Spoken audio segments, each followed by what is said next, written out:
All right, well, thank you all for being here today. My name is Carson McPherson-Krutzke, and I am the Community Engagement Coordinator for the Hazard and Climate Resilience Institute. And I'm really excited to have you all here today for our first panel session of the new year, which is focused on mental and physical resilience in the face of wicked problems. So thank you for all being here. I'm going to give a quick introduction and a reminder that we are doing closed captions, so you can turn that on if you go to the bottom of the screen. Please make sure to mute yourselves, but if you have questions during the session, you can add them to the chat. And then we also will have a time at the end where you can unmute yourself and ask questions at the end of the panel for the last 15 minutes. So I want to start by acknowledging that here in Idaho, we are on the traditional lands of the Shoshone-Bannock, the Shoshone-Paiute, the Coeur d'Alene, the Kootenai, and the Nez Perce tribes. And I think as an institute that is focused on community resilience, this knowledge compels me and hopefully others to learn more about these tribes, their regional efforts and practices. As people who have lived in this region for countless generations, the resilience of the tribes is evident, and I think we have a lot to learn from them when it comes to building individual and community resilience. And I encourage you to visit their websites and learn more about the initiatives and projects that they are working on.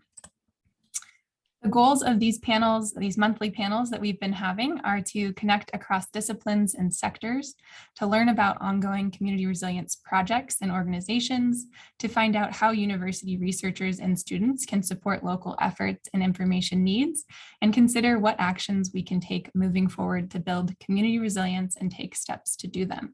And if you've been part of any of these panels in the past, we've had a number of different topics that all focus on different aspects of community resilience. And today I'm really excited to focus more on that individual and personal level of resilience. The definition that we use is the capacity of a community or region to adapt to change and thrive despite the chronic stresses such as access to resources, climate change, and acute shocks like flooding or wildfire that they may experience.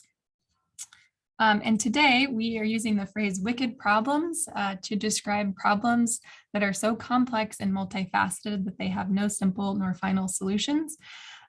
This word was coined by Rittel and Webber in 1975, and I think it's a helpful way of thinking about some of these issues that we as researchers and students and practitioners who are all thinking about and working on building community resilience struggle with. A lot of these problems like homelessness or climate change or housing affordability and food insecurity all kind of fall under these categories. And it can be really daunting to be thinking about these problems on a daily basis. And it can affect our personal mental health and individual resilience. I also wanted to share this really appropriate comic that one of our panelists, Ethan Sims, shared with us in our pre-event meeting. And I think in this time when we are dealing with, these larger scale wicked problems, we're also having, bad news that we're hearing. The pandemic is still happening.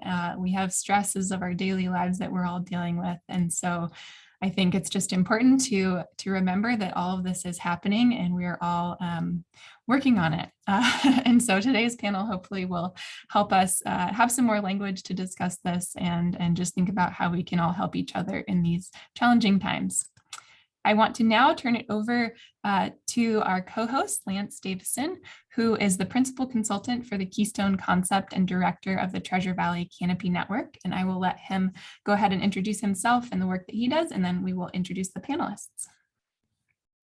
Great. Thank you very much, Carson. I was lucky to meet Carson and Brittany Brand several months ago, or maybe it's been over a year ago now, and start working as an advisory committee member on the Hazard and Climate Resilience Institute. So I'm really excited to co-sponsor this today and talk with 4 panelists that have a diversity of experience in all facets of society and healthcare, and to help us learn a little bit about how we can be more resilient in the face of, yes, truly wicked problems that started 2 years ago and continue today. So thanks a lot for having us join. Awesome. And just to introduce our panelists quickly, we have Ethan Sims, who's an emergency medicine doctor and also has an interest in climate change and its impacts on human health. We also have Louise Von Drake, who's a mental health counselor, and Lyle Nelson, who's a special projects coordinator and community health and engagement specialist at St. Luke's Health System. He is also a former Olympian, so he has some interests in bringing personal resilience to that capacity. And then we have Kat Davis, who is the director of campus sustainability here at Boise State and has also done some workshops on climate anxiety and individual resilience. So I'm going to stop sharing now. And Lance, I will turn it over to you to kick things off. Excellent. I want to give first a chance really quickly for Lyle, Ethan, Louise, and Kat to introduce themselves. And then we've got a series of questions here. And our goal is for about the next 20 minutes just to have a conversation with our panelists and then give some time for all of you to ask questions. So let's start with Lyle. Can you introduce yourself a little bit? Okay, thank you. I'm Lyle Nelson. I'm 73. Resilience is really important to me because I have a lot of things on my to-do list yet. And I'm kind of thinking it'll take me till 92 to get them done. And I want to be able to do them. And I think resilience is the key. So I try to bring that into my personal and community life. Thank you. Wonderful. Thank you so much. And Lyle's up in snowy McCall. So thanks for joining us, Lyle. Let's kick it to Louise. Yes, my name is Louise Von Drake, and I'm in private practice as a mental health counselor. I see a lot of different clients, and of course, resiliency is a big part of what we talk about. And especially when it comes to adding ways of coping, dealing with stresses, personal resiliency, just dealing with life in general. So I've been licensed as a clinician in some capacity since 2010, worked in a lot of different kinds of settings, and currently enjoying private practice. Wonderful. Thank you, Louise. How about Ethan? So my name is Ethan Sims, and I'm an emergency physician working at St. Luke's. I'm also very interested in climate change and its impacts on human health. And to that effect, I've been working with the sustainability committee at St. Luke's, as well as working to get an organization called the Idaho Clinicians for Climate and Health off the ground to educate and inspire clinicians from across the healthcare spectrum to get involved in mitigating climate change so that we can reduce the impacts it's having on our patients and our populations. Excellent. Thank you, Ethan. And last but not least, Kat Davis with Boise State. Thanks, Lance. Yeah, so I'm Kat Davis. I am the director of sustainability here at Boise State. I work really closely with students, faculty, and staff to dare to dream of, sustainable solutions and what those actually look like, which can be daunting. I know from personal experience, sustainability is probably some of the least sustainable work you can be in terms of personal sustainability, because there's just always so much to do. And, the whole saving the world thing, it feels like it can be on your shoulders. So I work really closely with students to help them think about how to manage those feelings of climate anxiety and the overwhelm of there being too much to do, and trying to ground through some of that to stay resilient through all of these different challenges that we work through every day on campus. Thank you. Wonderful. Thank you, Kat. And to let you all know, we've got 43 people in the room, a really diverse group. I see a lot of friends and colleagues from not only Boise, but around the country. So that's great. I'd encourage you throughout our conversation, if you want to enter anything into the chat, Carson will pick those up and we'll answer those as we can.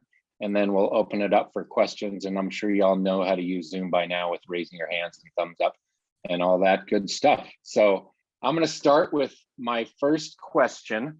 Let's go with Ethan. What are some of the main challenges associated with mental and physical health that you're seeing right now in the emergency room? I think it's a general sense of like too many things happening at once, like that cartoon demonstrated, really taking people past the point of their kind of empathy capacity and past the point where they're able to cope with things. And so, it's been a very tough 2 years for everyone. But the demographics I've actually seen it worst in the emergency department have been younger kids and older adults. both of whom are feeling despair. And despair is a terrible feeling to have, but we have had a tremendous increase in the number of 8 to 13-year-olds coming in with suicidal thoughts, which is not something that I had seen consistently before this. And also, patients over 70 coming in saying that they just don't want to live anymore because they're just feeling overwhelmed by all of these things kind of adding up together. I do feel like there are two existential crises that are really facing the planet right now, one being COVID and the other being climate change.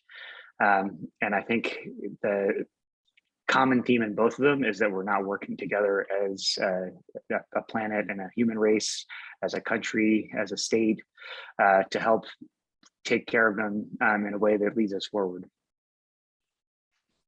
That's a good perspective. Lyle, I think you have a pretty positive lens on resilience. How do we help these folks that Ethan are seeing? Yeah, great question. And essential that we do help people move out of despair into a more hopeful lifestyle. And I think one of the things that's helpful is the aspect of understanding positivity. And I think Barbara Erickson's book on positivity, or Fredrickson, on how do we bring more of the positive emotions. And I think everybody, if we look at that, can see how we can tap into this. And I just want to read those 10 emotions. How do we see more joy? I mean, joy our friends or what have you. And how do we experience gratitude? Find serenity, explore our curiosity. What are we looking forward to? What are we proud about? What amuses us? And we look at those kinds of emotions. And I'll mention a thing here, a tool, I think, and everybody, if you would just in your mind or grab a pencil and write down the word switch, WSITCH, switch. And so I often find myself, I work full-time for St. Luke's, or not full-time, I just stepped down from full-time. I work for St. Luke's, I'm on city council, I have kids in school, elementary school. And at times my self-talk is, oh, wow, like all of us, COVID adds the burden to it. My wife works out of town 3 days a week, I'm home alone. And my self-talk starts becoming really negative. How can anybody live through this? How can you hold up to this kind of workload? And then just like this, we can switch and just switch over and go, what am I grateful for? And the instant we do that, our whole endocrine system changes, the cascade of hormones in our bodies, our cell reaction changes. I think the idea of learning how to focus and instantly go to one of the positive emotions is one of the tools we can have.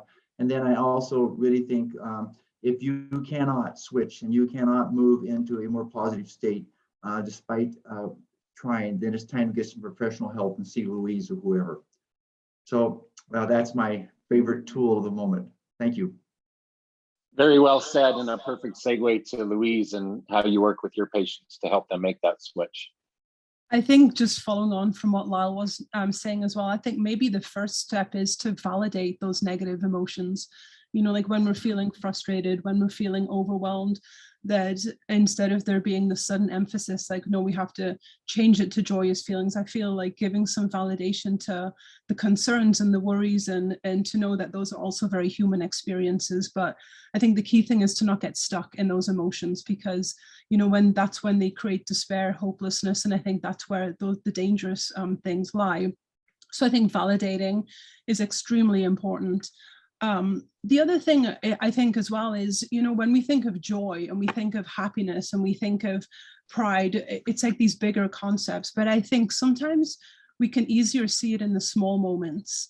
It's like, what are the small joys of everyday life that we experience, or sense of accomplishment, when we feel like we failed at some things or things are not going well. What is one thing that we can do really well? Can we engage in that?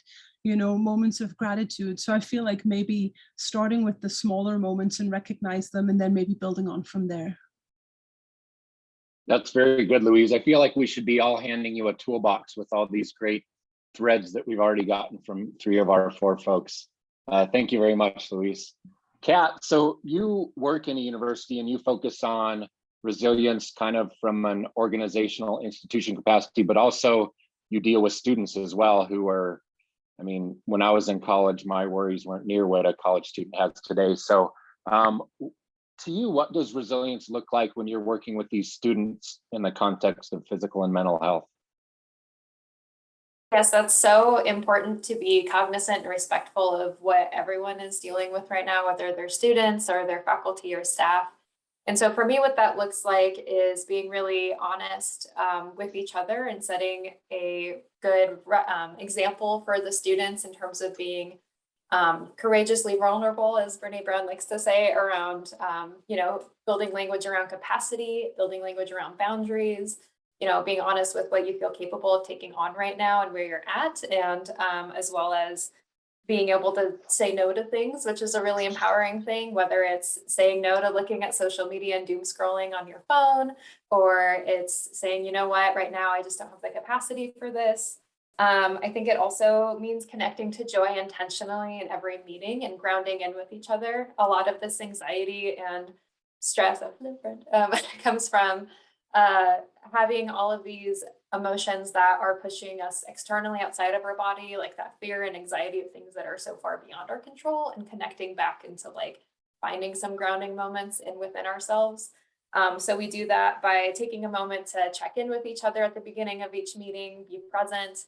I have each person do a different check-in, whether it's a silly question to just kind of like bring us to a joyous moment. One of the silly questions from the other day is a hot dog a sandwich? Why or why not? Like silly stuff like that, where you're like, okay, I can't help but be present and giggle a little bit. That can really help get the mood going, especially when we're talking about things like climate change and carbon neutrality and things in our meetings, as well as making space to be like, hey, what's going well with you right now and what's not? So they have another check-in they did called cupcakes and throat punches, where other people call it roses and thorns or something like that. I don't know. But just trying to build that into their daily habits to be able to approach professionalism with that honesty with themselves and each other to better connect and support each other as a community. That's what I've seen so far, that connectedness to be really helpful.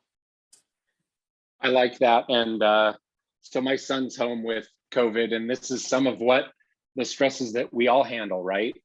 But I think to your point, for me, what gives me joy in my work is the personal relationships. And one blessing maybe of this is that in this environment where you all see inside somebody's home and you're connected to, you meet their cat, you meet their kid, and it gives you that chance to have the closer personal connection. And so, yes, from where Ethan started with this division in society and us demonizing each other or finding reasons to disagree, there's so many ways to realize that we're humans working together and build those relationships as we go along. So thank you very much, Kat. Those are some great tidbits. How about Ethan, when you're dealing with what comes into the emergency room, or you're not only tackling the patient today, but you also see this larger climate challenge that you want to deal with, how do you personally deal with the maintaining your mental and physical health?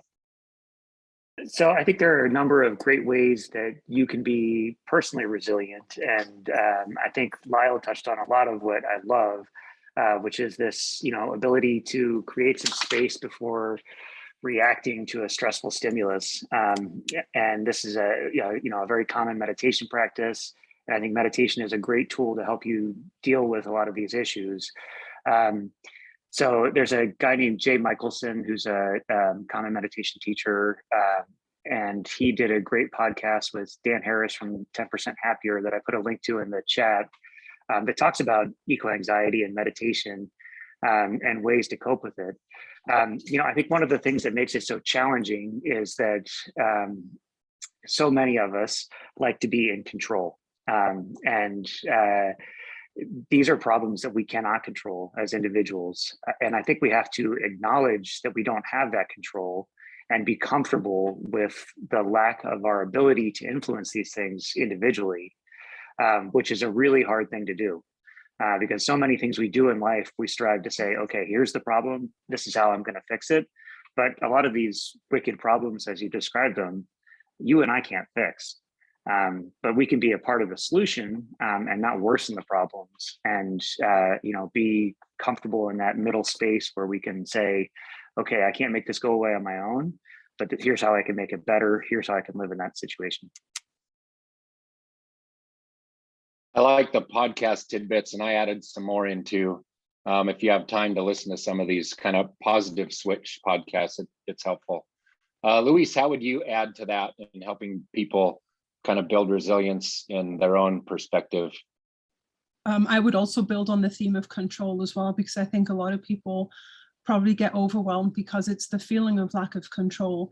So I think there's a couple of approaches that could add to that. I think when it comes to control, like in dialectical behavior therapy, which is a therapeutic approach to counseling, there's a skill called radical acceptance. And radical acceptance is really about a true hard look at the acceptance of the facts of a situation.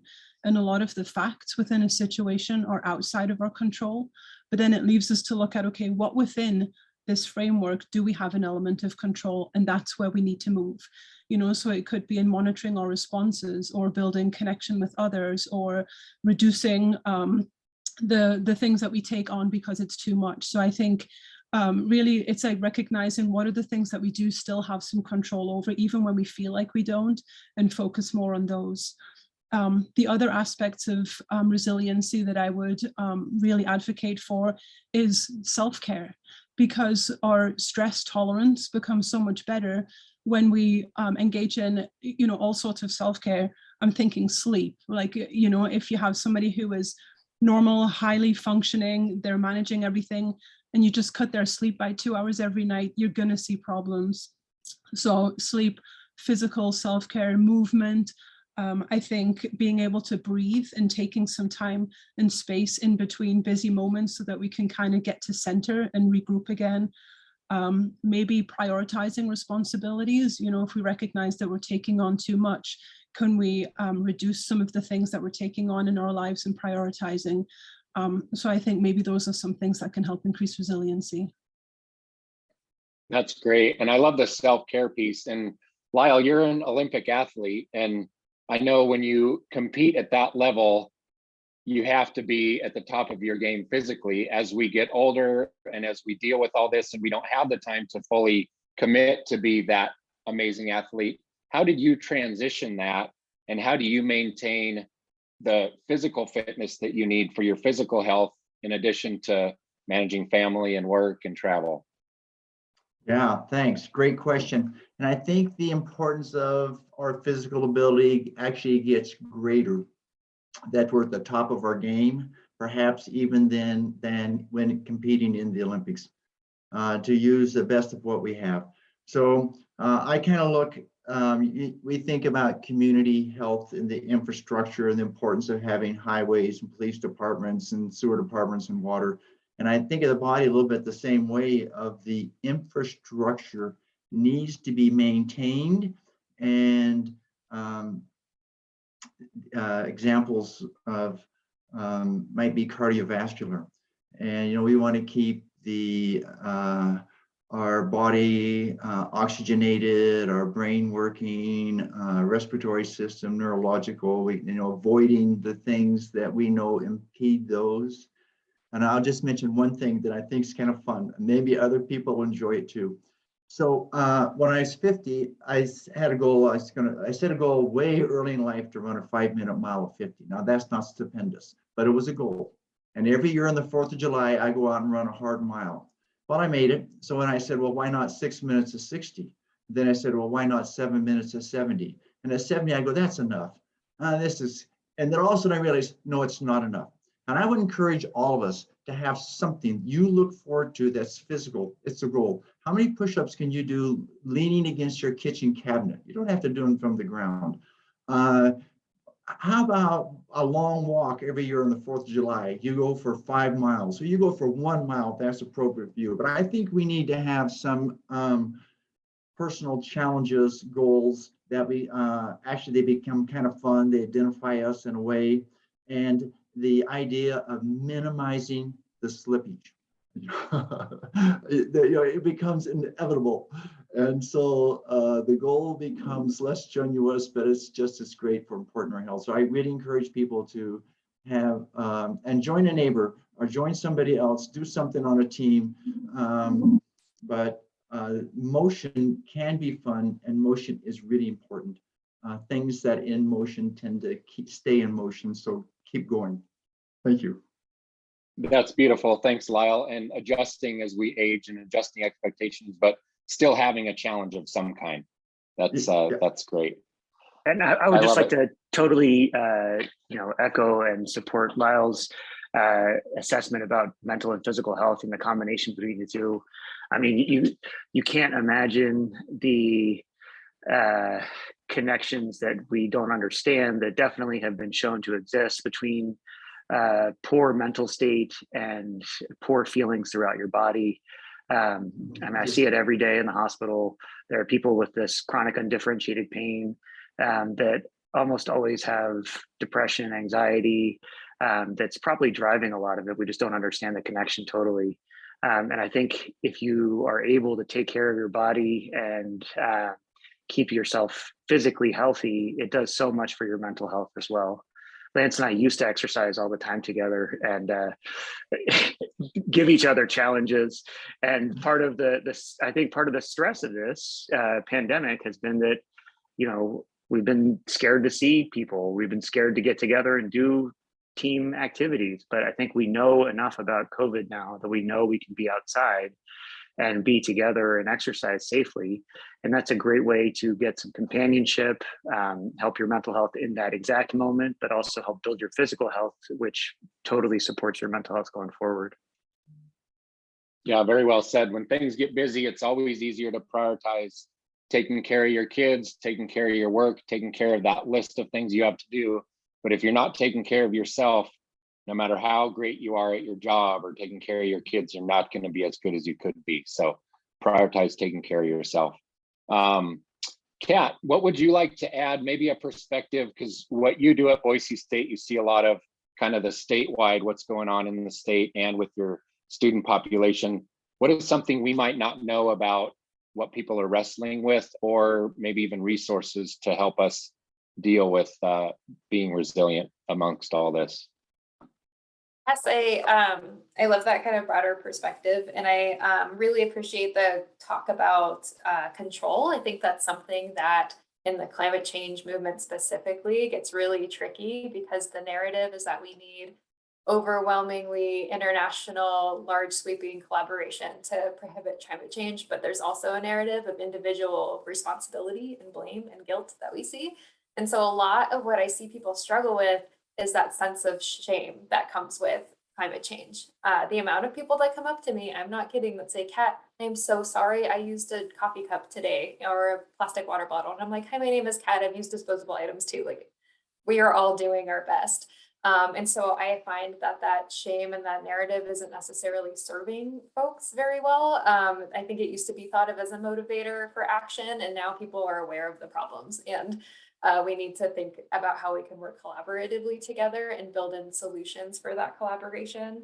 And so I'd say one part of it is trying to help reframe that narrative to kind of get away from that shame and that guilt at the individual level, and instead also look at how we can kind of transform that into looking at what we can control and being able to imagine how what we can control can contribute to that larger issue in a positive way. Sarah Jaquette Ray does really amazing work on climate anxiety, and she talks about how students right now can't even imagine a future of climate solutions. Like, if it's not a conceptual thought, when you say, what does the future look like? There's not a positive answer there. And so we can't really work towards building something or staying resilient if we don't have something to look forward to. And so a lot of what I've seen be really helpful is to take that sense of control of what we can really work on tangibly in our communities and connect it to larger pictures by creating a vision for how do we, okay, so we need to disrupt a larger scale transportation. So Sarah Jaquette Ray wrote a book called A Field Guide to Climate Anxiety, and it is fantastic. Also Adrienne Marie Brown's Emergent Strategy, Shaping Change for Changing World. Yes, Ethan's got it. There you go. Those are both great grounded work, but it's all about being able to visualize, okay, how is my community garden and my work here actually disrupting the global food system, and being able to connect to those tangible actions in a way that makes you proud to be a part of it and connected to community, and seeing how it relates to the bigger picture. So I hope that helped answer your question, but those are some big issues I'm seeing, and we can help invest in resources to make those local tangible actions possible. I love that, because I think there's two ways you can look at it. It's too daunting, it's too stressful, can't do anything about it. But while we're worried about that, we're not making action. And I guess a lot of it depends maybe on what Laya was saying, that switch you make or how you look at things.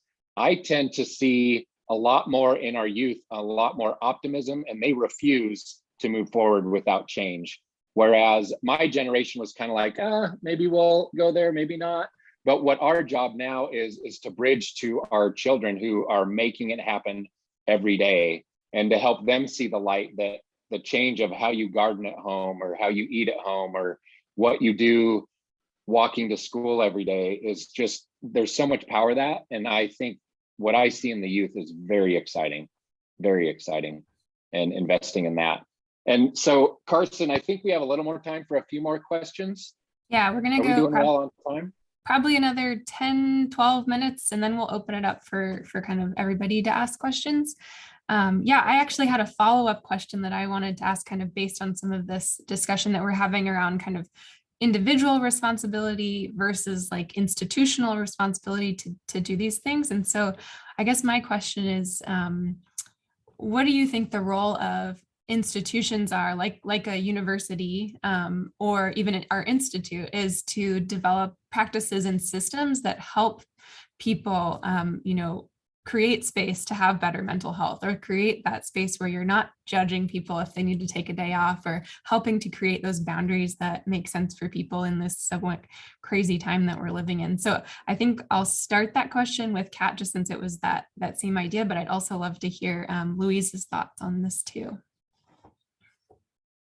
I love that question. I think that at the institutional level, whether it's the department, state, university, I really think it's on their onus to walk the walk and to say, hey, we understand the need for our staff, faculty, students, whomever, to practice personal resilience. So we're going to make sure that we can invest in those resources and make sure that that is available for folks, and that it's something that's super accessible and part of the culture, to make sure that we are operating in a way that allows us to continue growing and innovating and all that stuff. I would also say that it is of the onus of our institutions and everything to really challenge that this is the way it's always been mentality, which can be so easy to get stuck in. A question I try to bring to meetings that I have is, but what if we could do that? Like, just do an imagination test with me. Like, what would it look like if we had renewable energy? Like, what would it look like if we invested in a, had education and accessible resource, like mental health resources for all of our students? Like, what would that look like? And then once you're able to actually name what it looks like, there's actually a pretty clear path of how to get there. And so I think being willing to practice flexibility in the way that we work with one another, grace with one another, and then that willingness to actually imagine what those steps can be, because so often those conversations aren't even allowed to be had because this is the way we've always been. So being able to just kind of question that and wiggle in it, which might not be the most efficient bureaucratic process, but I think it's one that has to happen at some point. And just really advocating for that shifting of resources wherever we can to make sure that we're investing in those things that allow us to have a strong structure and foundation to work from, whether it's investing in our people or literally in our buildings, to make sure that they can withstand whatever major events will inevitably come our way, as we keep seeing. So, yeah.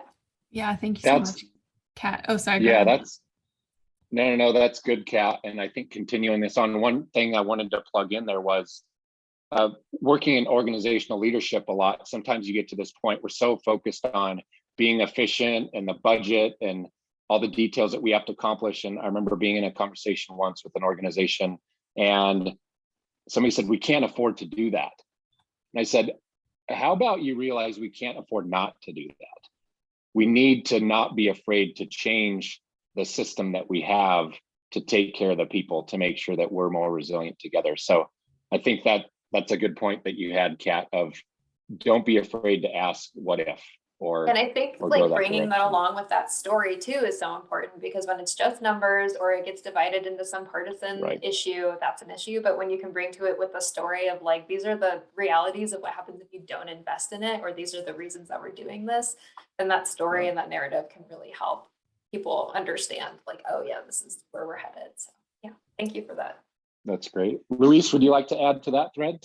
Yeah, so I think that when it comes to, whether it's institutions or maybe like places of employment, organizations, I think role modeling is a huge thing, because whatever is being role modeled from higher up, it trickles down to everybody who works there. And I think the other thing is like normalizing these kind of conversations and recognizing that emotional wellness is just as important as physical wellness. And just because we cannot physically see that we're sick or that there's something going on and that we're struggling, that doesn't mean that it's not real. And I think, creating a space where emotional wellness is more normalized, or maybe emotional struggles, that those are also more normalized, and that it's okay to take a mental health day, and it's okay to create space for that as well. The other thing as well is that just like tying on to what you were saying earlier about, that it's a lot of times it's productivity, it's numbers, it's money, but I think when we recognize that the people who run, whether it's a company or an institution, when they're healthier and they're doing better, everything runs better. It's almost like from a customer service point of view, it's, when you have a viewpoint of like the customer always comes first, but sometimes when you create a culture where the employees come first, then because they're better, they provide better customer service, and by default, customer service. And I feel like I think the institutions have a responsibility to provide the role modeling, but if the individuals who are kind of at the front lines, if they're doing better, then I think everything runs smoother. Yeah, no, that's Thanks. Wonderful. I was just I heard a phrase recently that said something like, we are human beings, not human doings. And I thought that was a nice phrase to kind of rethink about, we do the work, but we also are the people that are there doing it. And it's helpful to kind of remind ourselves of that. I thought it would be helpful to hear Ethan's perspective on this too, because I think in healthcare, there's been a lot of discussion around, is there support for the healthcare workers around what's going on? And I'd be curious to hear what you think about how the institutions are handling some of this or not handling it from your perspective. Yeah, I'll do my best not to get in too much trouble. Lyle has a position with St. Luke's, so I don't know, maybe Lyle, if you could go away for a few minutes. No, I think this has been a real challenge to the healthcare system. COVID that has kind of ripped the scab off and revealed the underbelly of how fragile our healthcare setup is. We have had so many issues with nursing staff getting burnt out and leaving, being underpaid and underappreciated, and having opportunities to go staff these high-paid traveling positions and leaving. And that takes away the team spirit that you have in what I really think is a team sport of emergency medicine. And so I think there are some failures of leadership, but I think it's also been so hard for the hospital systems to lead when everyone is dealing with the same things. And so people are just jumping ship and going from place to place to place because they can make so much more money to go work somewhere else on a short-term basis than stay at home. I also think that the challenges of having these conversations with people I've talked to Lance about this, when you go to work and like you're driving down the street and it looks totally normal outside, and then you get into the hospital and it looks like the world is burning down and things are gonna like be totally apocalyptic. It's just such a hard thing for you to deal with when what I see at work is so different than how I see people behaving at home. That's not to say I want people at home to be ripping their hair out and running around in circles like the world is ending. But there's been a lot of challenges with what I really think has become an empathy deficit in healthcare, because we feel like people are not taking care of themselves, respecting us, respecting the healthcare system, and that makes it harder to take care of people in a compassionate, empathetic way. To reflect back on what Louise was talking about, there is a book called Compassionomics. It's actually by two healthcare providers, one who's like a healthcare administrator, who used to be a physician, and our group has really been talking about this concept a lot. Like, yes, it is hard and frustrating, and like we are all feeling this empathy deficit and burnt out. But one of the best ways to feel better at work is to be compassionate, is to feel that sense of being a healer again. And I'm here to help you really makes you feel better as a person. So it really is this kind of renewing sensation, and showing compassion not just helps the people you're being compassionate towards, but it helps you as an individual. So I think if we could all incorporate that into our lives, that would go a long way in making everybody kind of be able to be more resilient in the face of this stuff. That's rich, Ethan. This is good. We have so much conversation going on in the chat that we aren't going to be able to completely keep up with, but this means that we hit on the right thread and we've got a good start here. And this is what I love about HCRI is you create a forum for these kind of conversations, and this will continue on. So Carson, we'll probably follow up with a lot of the chat and things like that, correct? Mm-hmm. And then we'll take advantage of this conversation here and this time together because we still have 20 minutes to go. What I'm thinking, if you're cool with it, Carson, if we can have Lyle kind of bridge us from what Ethan talked about to what's your vision and what gives you hope for the future, and then we can kind of go into our Q&A. How's that sound? Sounds great. Yeah, I like that the visioning of the future is to start thinking about kind of the positive, moving from, our current state, all of these difficult things that we're working on and thinking through. And so how do we move forward in a way that feels good? So, yeah. Oh, put some pressure on me for that one, from where we've been to where we're going on wicked problems. And I'm really glad to respond to that. So I think this idea of institutions is a bright spot. I think there are institutions in Idaho who are well positioned to do that and determined to do it. My previous role at St. Luke's, I had to commission and fund a study with BSU about bringing healthcare services to schools, to disadvantaged kids, to kids who don't have access otherwise. And the incredible support from BSU. And that brings me to a point when I think of BSU, St. Al's, St. Luke's, institutions that their daily work to a lot is about bringing compassion and empathy. So when I think of those, I'll just think of those three. And collectively, they probably have 25,000 employees who work in a culture that is believing that empathy is a component in the future that needs to be emphasized. So that brings to my point to speak directly to us, or to all of us, and in our room here today. And we think of that quote, "Be the change you want to see in the world," or if it's going to be, it's up to me. And I kind of think that Margaret Mead, never doubt that a small group of people can change the world, dedicated, compassionate, only thing that has. And here we are. We're 50. We can bring our institutions, those three I mentioned, are really believe in this. And all of us, they have an army of 25,000, and the change starts there. It changes at the bottom. And it begins with empathy, with open-minded listening. And these are the bright spots I see in the future. As Lance mentioned, our kids who are more steeped in this, have not be recalcitrant about what's going wrong. So I'm optimistic that we can transition to this. I think our institutions are a huge part of that. And I think really that means it comes down to us. When we smile, when we wave at people, it changes the energy everywhere we go. And we can be part of that change every day in our little way, about saying, how do I make somebody else's life better? And in so doing, as several people mentioned, we make our own lives better.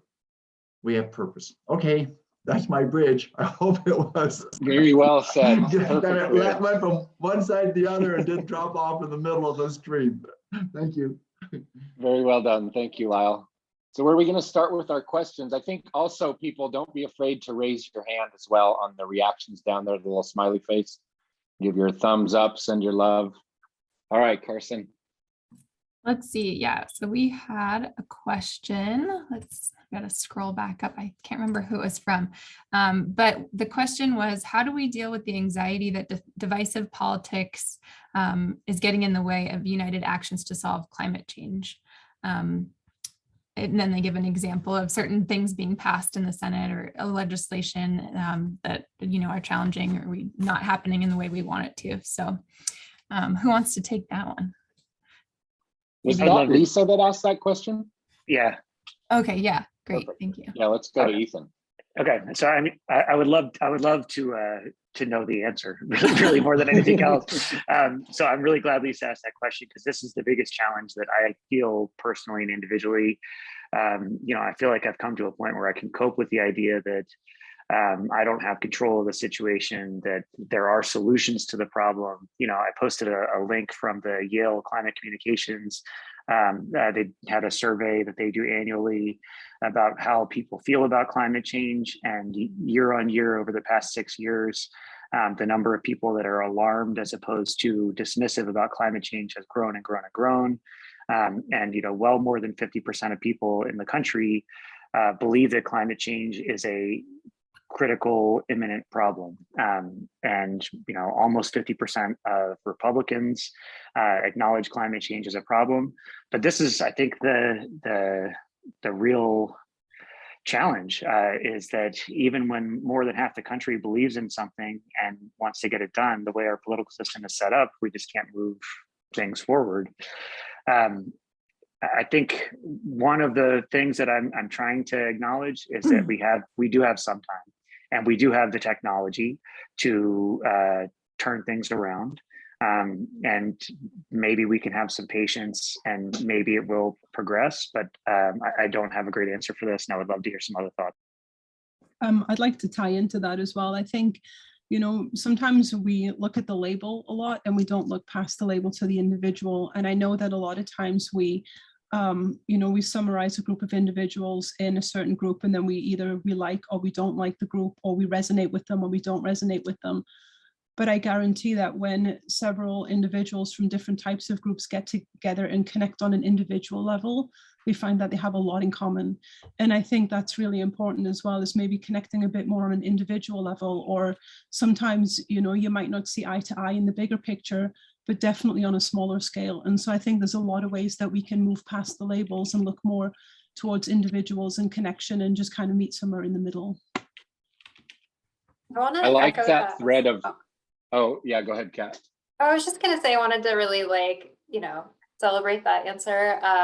And I put a quote in the chat that was that change moves at the speed of trust, which I think is really what we've seen as a successful counter movement has been trying to spur controversy or distrust where there really isn't as much.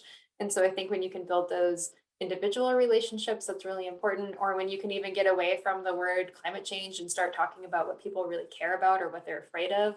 A lot of times they don't like these buzzwords because they've been associated with really scary things for them.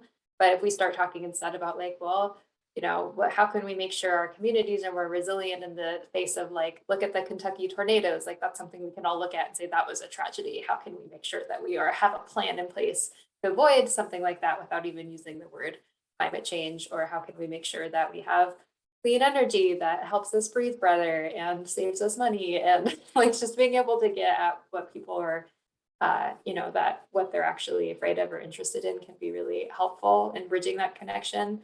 In terms of national politics, I really like local action right now. That's what I can work on, but I think the more, if you can keep yourself energized enough to put your voice out there and do to the best that you can, that's and working with the larger, maybe even businesses that are focused on some action can be helpful too. But politics is rough. Your answer, I was just going to quickly comment. Your answer kind of reminded me too that I think each of us in this HCRI community, we all have these different sets of skills and expertise that we can put towards these issues, and we don't have to do all of it. Kind of like what you all were saying already. It's like we can take our individual areas where we thrive and try to do something with that. So I think that's a helpful way of thinking about it. Yes, and I think the the trust and curiosity piece, like you said, Kat, each and every one of us can do a better job of removing those labels and conversations with people and build trust with people and learn from people. And even my daughter wrote a paper on it about the scary thing of the division that you see now. If you believe in climate change and don't believe in climate change, and you walk into a room and you know that about each other, there is not a spot to have a conversation. And that is something that we can change on a personal level.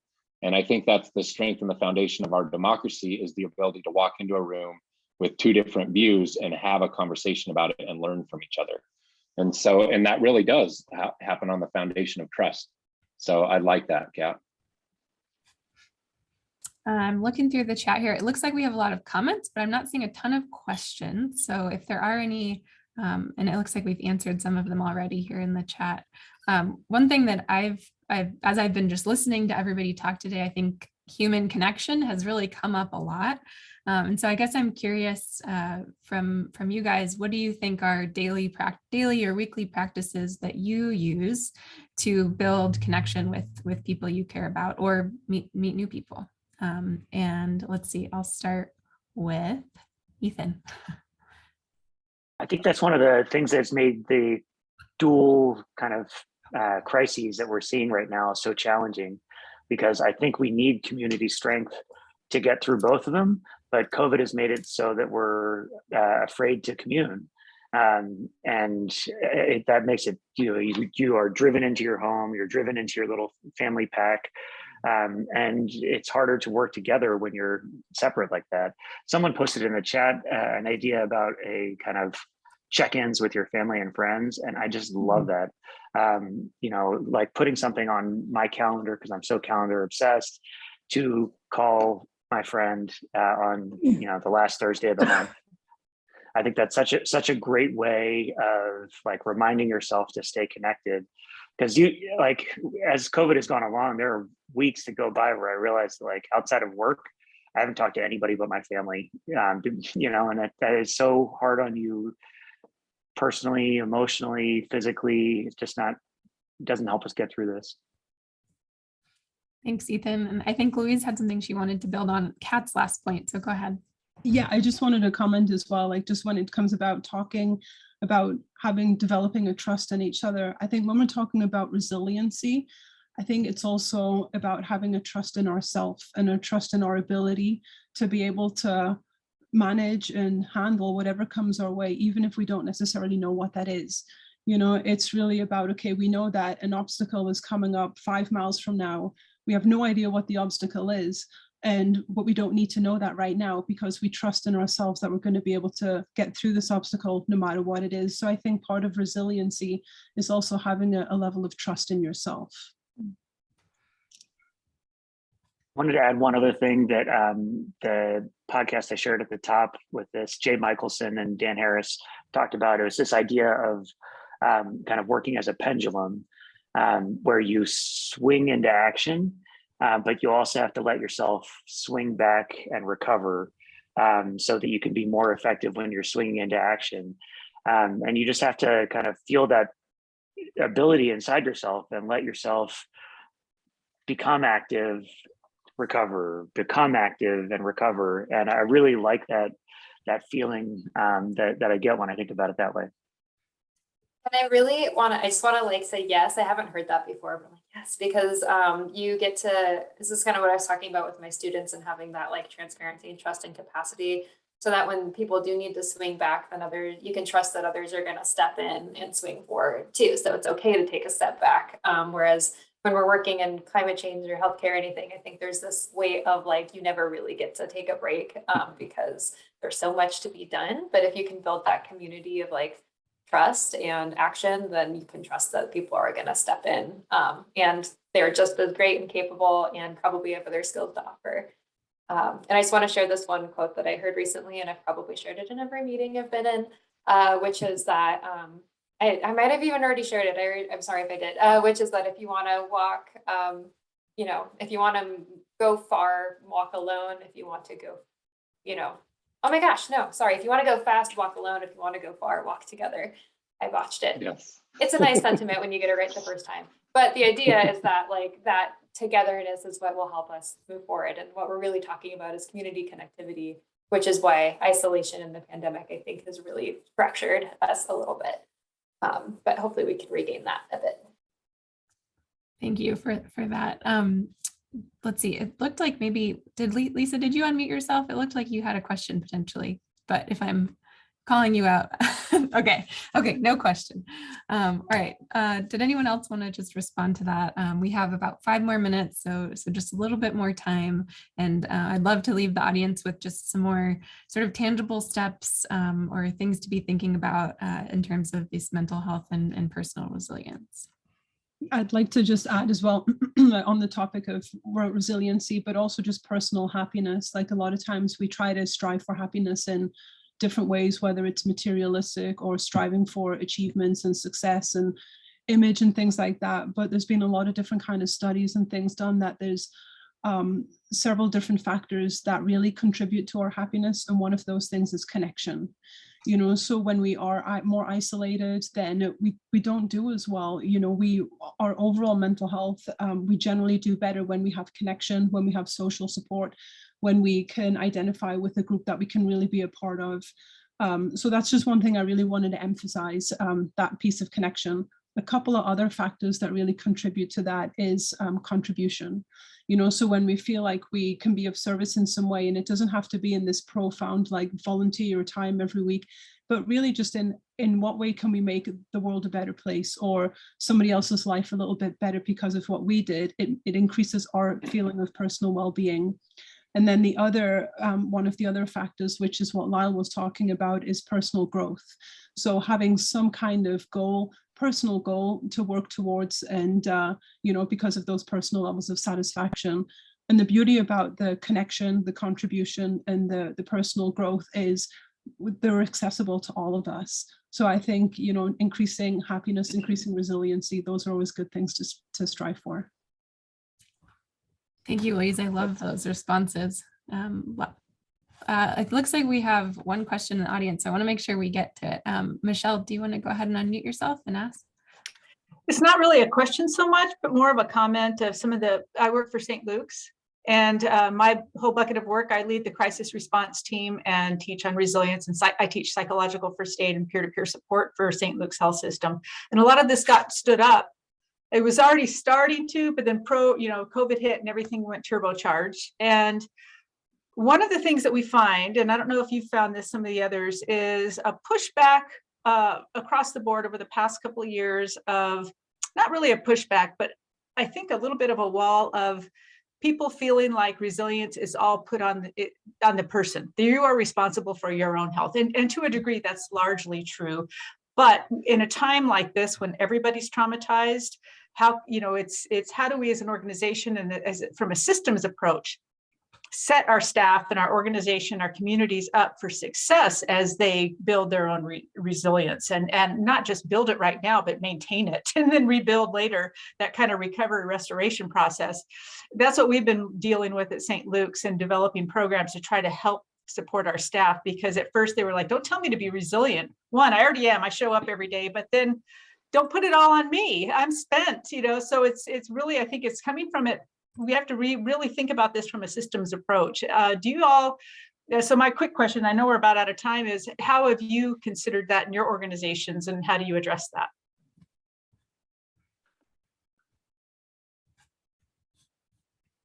Who wants to take that one? A good question. I would just say it's a hard one, and I work for our institution, so I'm just going to go ahead and say that it's difficult, especially when you're fairly under-resourced as like a baseline.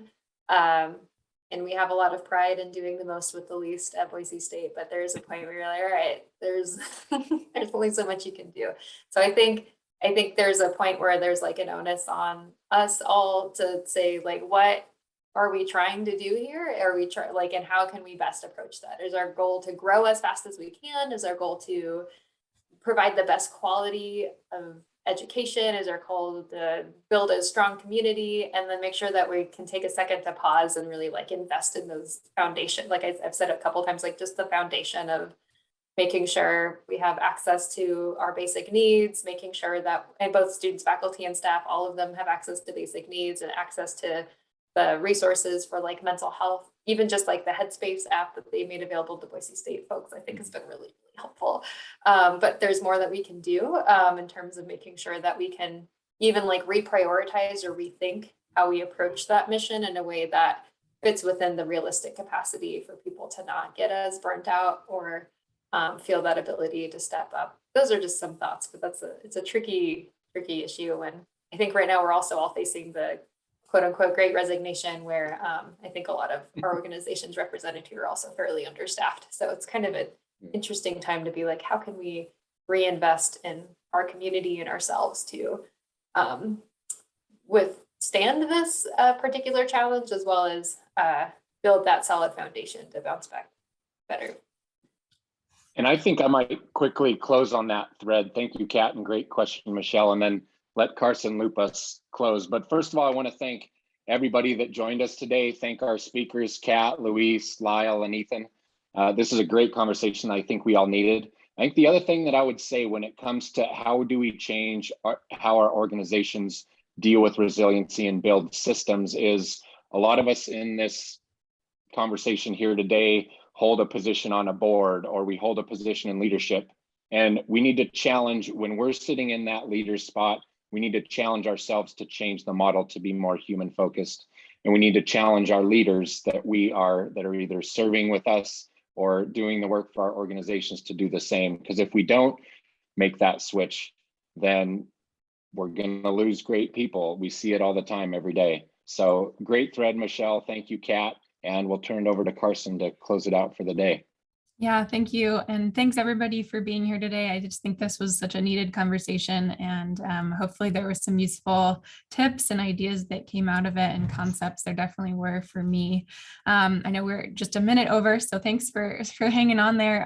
I just want to say that next month our topic will be using nature-based solutions for hazards and climate change. So hopefully more solution focused and thinking about things we can all work on and what we can all do. So I'm excited for that one, and just, yes, so grateful to our panelists who are here today, and hopefully the HCRI can act as a connector across this community to put people in touch and get groups together working on these issues. So thank you so much, and we will see you next month. Thank you, everybody. Take care. Stay healthy. Thank you. Thanks so much for the discussion.